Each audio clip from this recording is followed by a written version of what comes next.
So some of you, nagre-request kayo na mag-steak night naman tayo or mag-steak dinner tayo. But the problem is, gusto po namin yung malambot, gusto po namin yung affordable.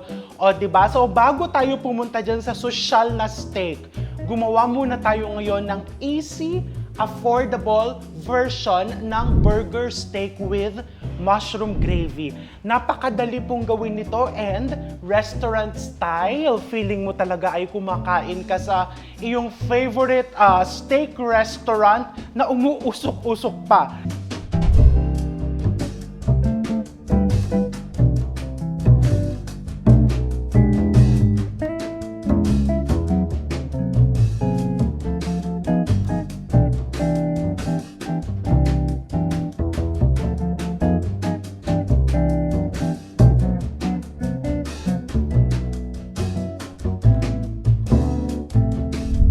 So first, let's start kasi dapat ang kapartner nito ay rice or mashed potato. Sabi ng sister ko, parang maganda yung yellow rice kasi before when we would eat dun sa fast food, dun sa food court, 'di ba may mga sizzling restaurant and yung kanin is dilaw. 'Di ba para bang mas nakaka-entice yung gusto mong mag-extra rice, extra gravy with matching sabaw-sabaw. So let's make first the yellow rice.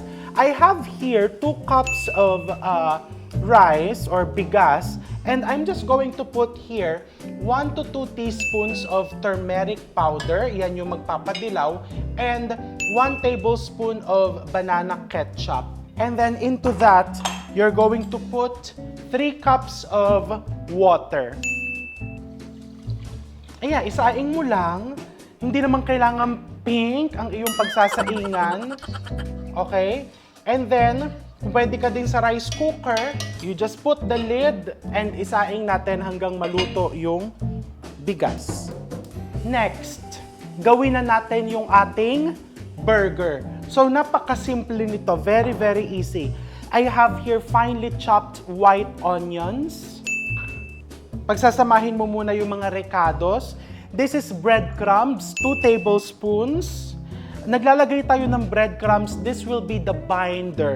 Kung wala kang fine breadcrumbs, in some places, mahirap maghanap ng fine breadcrumbs, no? Kung may luma kang tinapay, i-food processor mo lang. Or kung meron ka ng Japanese breadcrumbs, the panko, i-food processor mo din or use a mortar and pestle hanggang madurog. Or kung talagang wala, just use all-purpose flour. This is evaporated milk. Magbibigay ito ng tenderness. Oh, ang bongga, di ba? Tenderness sa iyong burger steak. In some places, mahirap maghanap ng evaporated milk. You can use heavy cream. No? Pwede kang gumamit ng heavy cream or thickened cream. This is Worcestershire sauce. You can also use soy sauce, ground black pepper, and this is iodized salt. 2 eggs. No? Bago mo ilagay yung beef or yung karne mo, haluin mo muna yung iyong recados. Ang simple. No? Walang complication. Ayaw natin na complicated ang life. So let's just keep it simple but delicious. And then I'm going to get the ground beef. So syempre ni-ref ko yan. This is 1 kilo of ground beef na may konting fats, mga 80 to 90%. Ibig sabihin nun, 80 to 90% lean and then 10% yung fat content. And then, pwede mo na yung kamayin. No? So, you bind it together para ka nagmamasa ng tinapay hanggang very smooth. Pwede mo din gamitan ng mixer. Yung iba, yung mga ayaw humawak ng karne, they use a mixer with a paddle attachment. Ako gusto ko yung nafe-feel ko.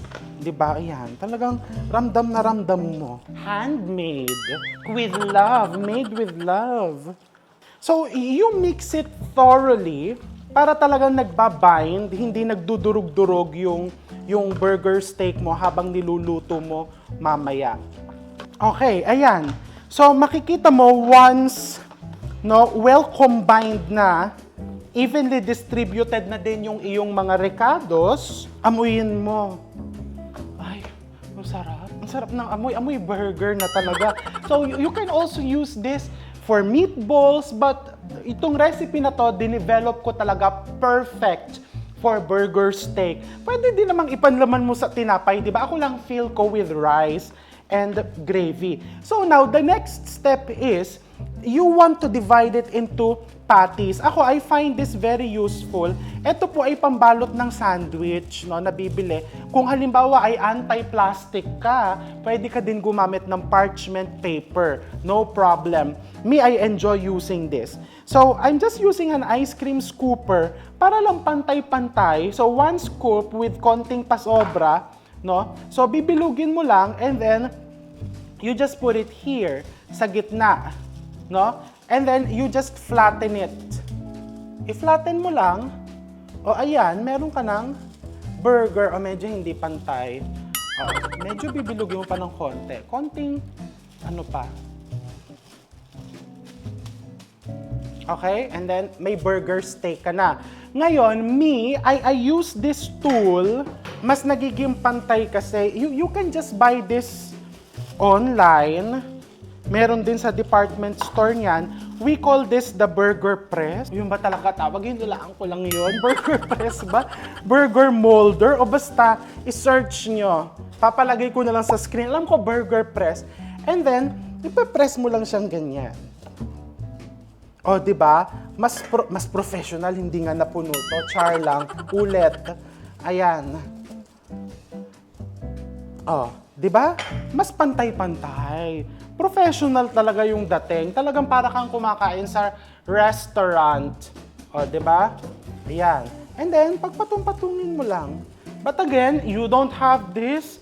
Diyos ko, imano-mano mo na lang.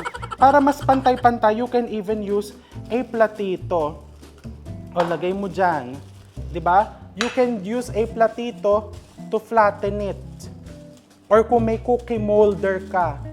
Di ba? O, but of course, I have the burger press and I enjoy using it. Oh, di ba? Pantay. Etong isa, hindi masyadong pantay. Mas malakas ang pressure ko doon sa kabila. Oh, yan. Okay, so I just finished molding the burgers, no? Pwede mo tong i-ref 24 hours and then i-freezer mo, or pwede mo na din idiretso sa freezer. Or pwede mo na din diretsong lutuin, di ba? Kung excited ka, kagaya ko, excited ako today. So, lulutuin ko na yan. But before that, let me check the rice. Okay, so tuloy-tuloy pa din yung pagsaing ng rice. By the time we finish cooking this, hopefully luto na din yung rice. But let's prepare the gravy first. This is the mushroom gravy. I'm just going to get a wire whisk. So for the mushroom gravy, this is very, very simple. I have here water. Pagsasama-samahin ko muna sa aking small kaserola. Evaporated milk. This is flour, all-purpose flour.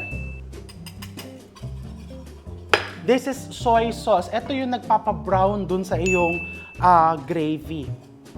And then I'm putting broth cube. This is 1 piece of beef broth cube. Kung ayaw mo gumamit nito, you can use chicken powder. You can also use the organic vegetable broth cube. No problem. So, wala pang apoy, ha? And then I'm using 1 can of Jolly mushroom, the sliced one. Ilalagay ko na yung mushroom ngayon, no? Yung sliced mushroom because para kumalat talaga yung kanyang flavor. And then the butter, sa huli mo ilalagay yung butter, pinakadulo. Because you want the fresh flavor. Ang bongga ng butter, no? Parang tao lang, kailangan sa huli. Late entrance, para fresh. O, diba?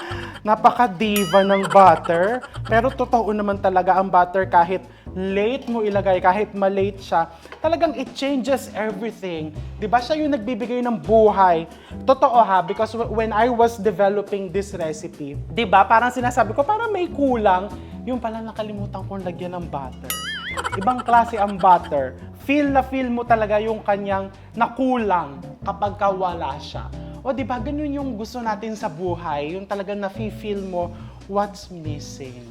Diba? Hindi mo kayang wala siya. Bongga. Oh, nasingitan pa ng hugot ang butter. So, you have to mix this, no? Just mix it lightly with a wire whisk habang niluluto mo just to prevent lumps from forming. Yung rice mo, ayan, no? See? Malapit-lapit na din.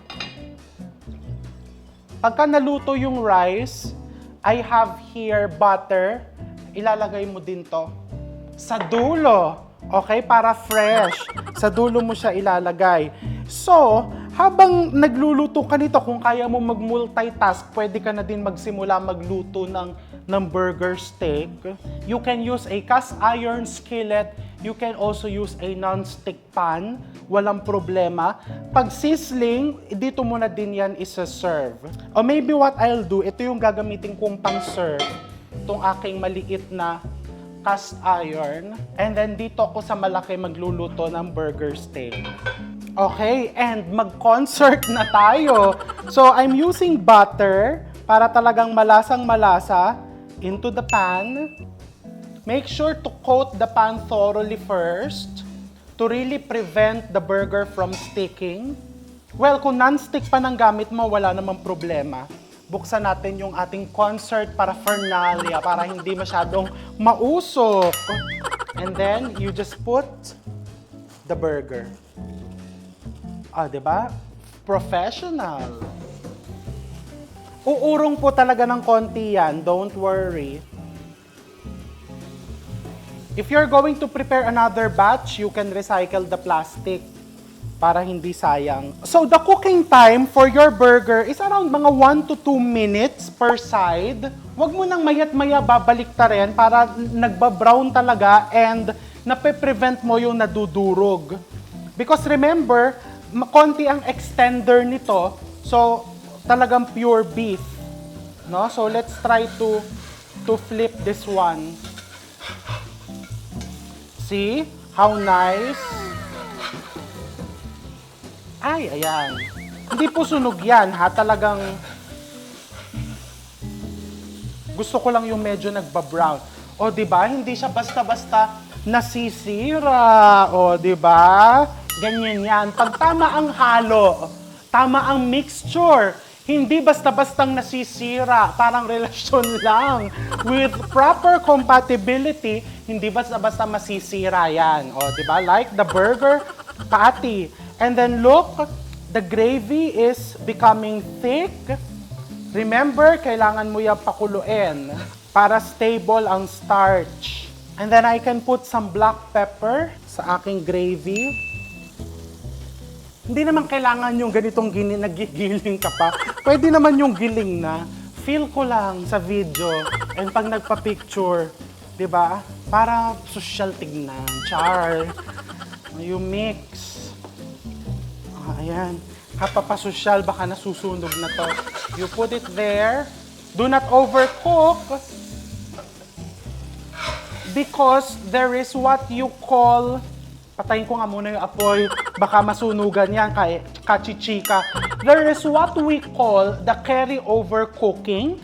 Which means... No? Which means, pag niluto mo yung karne, inalis mo siya dito, tuloy-tuloy pa din yung pagluto niyan pag nasa pinggan na because mainit yung surface, yung kanyang labas hanggang loob. So what you want to do is, you want to trap the moisture para hindi kumawala yung moisture, takpan mo ng aluminum foil. And tuloy-tuloy pa din ang pagluto niyan. That is called carry-over cooking. No? That's why you don't want carry over, na-carried away ang foil. Ayan, takpan natin ganyan. So, do not overcook. And then the gravy, kumukulo na. Just the perfect thickness, perfect consistency. Pwede mo nang ilagay yung iyong butter. And then turn off the flame. That's it. Okay, and then let's continue cooking the burger. Linis-linisan mo lang yung kawali. Me, I use a paper towel to clean it. Para every batch is talagang maganda.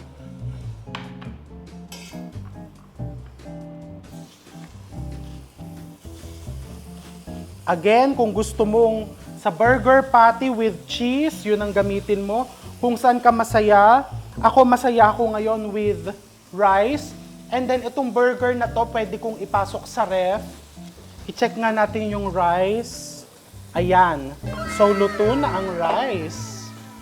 The rice is cooked already. I'm going to put in the butter. Mga 1 to 2 tablespoons. O ilagay na natin lahat kasi 'di ba, masaya tayo sa butter. So ibuhos mo lahat diyan and then you just toss it. Mainit. Hot. Just toss it like that. And don't forget to turn off the flame. Bukas pa ang flame. Let me try.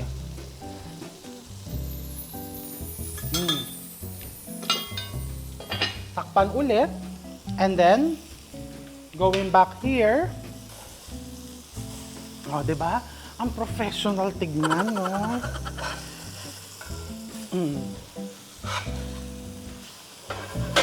And of course, pwede mo din inegosyo yan na magtitinda ka ng frozen na burger steak.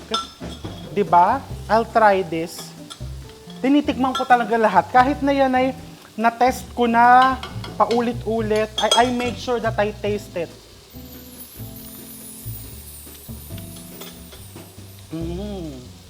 Good.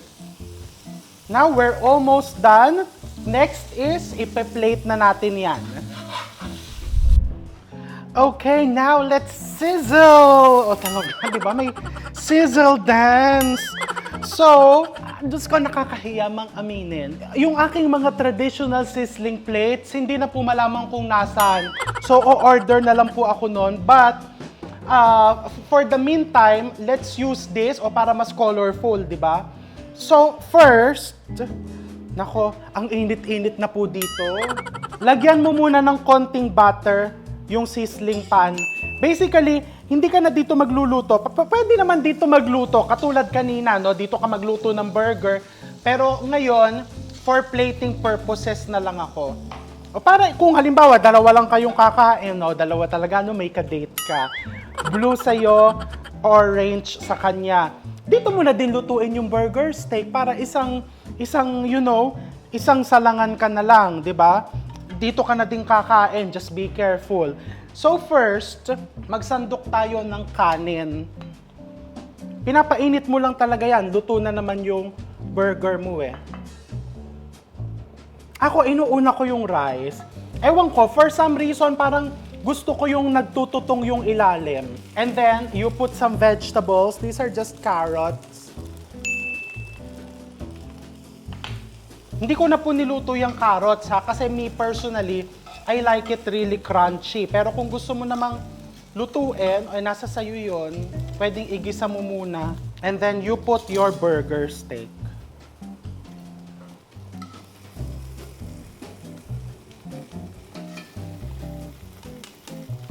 Oh, 3 talaga yan para I love you.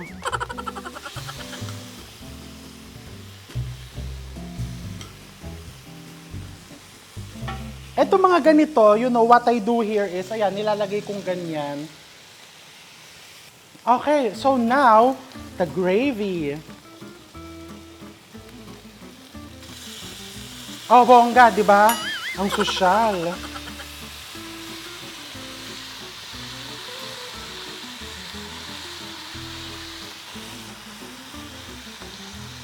Some parsley. O yan. Ayan na yan. Pa-picture. Okay. So, your sizzling burger steak is ready. Nako, be careful. Ito, nakakatakot na tikiman to. Diyos ko. O yan.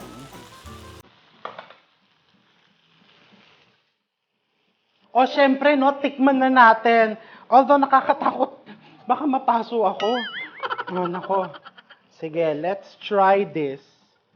Ooh! Ooh! Ito yung sinasabi ko, yung parang nagtututong yung ilalim ng kanin, no? See? Nako, ayan, nakikita ba? Napapakita mo. Di ba? Ewan ko, parang it brings back so many good memories. Yung pagpupunta kami dati sa mall, And then pagkatapos, kakain kami sa food court, yung mga sizzling restaurant doon. Pinapakiramdam ko muna.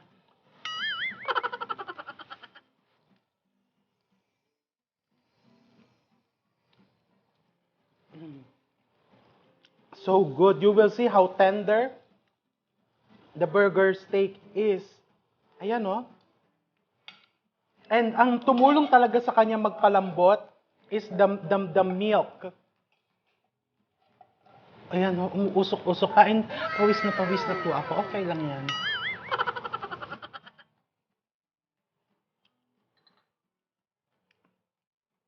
Ang maganda lang pagka nasa bahay ka, ayan, ang extra gravy, oh. Ibubuhos mo na lang dyan. Actually, effective din naman to, di ba? Magandang dito ka nakakain sa cast iron skillet. Bago ko magpaalam, isa pa.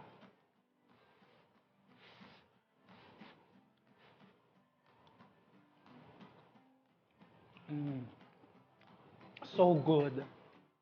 So, wag ka nang maghintay. No? Hindi maganda yung naghihintay ng matagal. Gumawa ka na. Napakadali nito. Kung wala ka pang sizzling plate katulad ko, eh di sa kawali ka muna mag-sizzling. Diba? Happy cooking. Please stay extra safe. And I'm going to see you reels.